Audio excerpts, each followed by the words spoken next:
આજે આપણે બનાવશું કેરીના લડ્ડુ. તો તેના માટે આપણે આ કેરીનો પલ્પ લઈ લીધો છે, તે આપણે મિક્સર જારમાં એડ કરશું.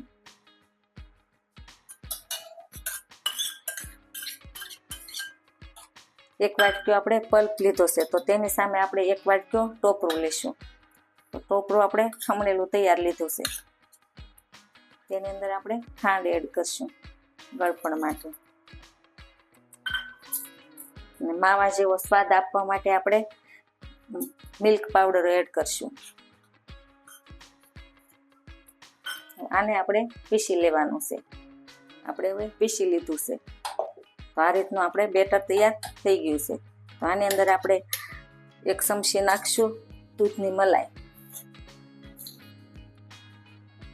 આપણે એક ચમચી મલાઈ નાખશું. આને પણ આપણે પીસી લઈશું. આની અંદર આપણે એક ચમચી એલચી નાખશું. આપણે એલચી નાખવાની છે, એલચીનો પાવડર. અને આને હવે આપણે બધું પીસી લેવાનું છે પાછું ફરી વાર. આપણો કેરીનો પલ્પ બનીને તૈયાર થઈ ગયો છે. તો હવે આપણે આને કડાઈની અંદર કાઢી લેશું.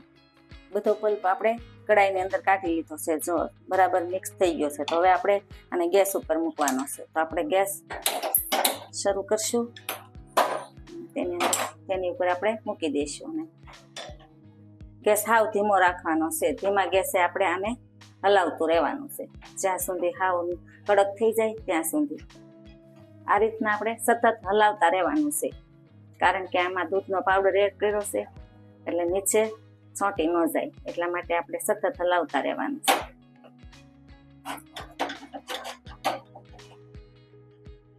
આપણું મિશ્રણ હવે કડાઈ છોડવા લાગ્યું છે. તો આની અંદર આપણે એક ચમચી ઘી એડ કરશું.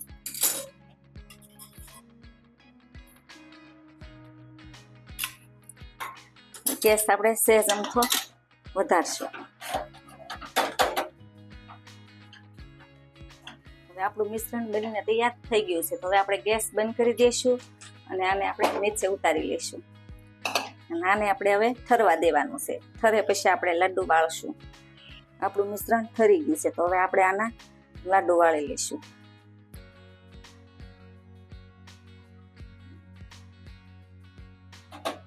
આ રીતના આપણે લાડુ વાળી લેવાના છે. અને આપણે ટોપરાની અંદર આપણે આ રીતનું ટોપરું આપણે ઉપર લગાવી લેવાનું છે. બધા લાડુ આપણે વાળી લઈશું. અને આ રીતના આપણે ટોપરું લગાવીને મૂકી દઈશું. જુઓ, આપણા લાડુ બનીને તૈયાર થઈ ગયા છે. એક કેરીના આપણે આ લાડુ બનાવ્યા છે. તો એટલા લાડુ આપણે એક કેરીમાંથી બન્યા છે. તો જુઓ કેટલા મસ્ત બન્યા છે. જો કોઈને આ વિડીયો ગમે તો લાઈક કરજો, શેર કરજો અને કોમેન્ટ કરજો.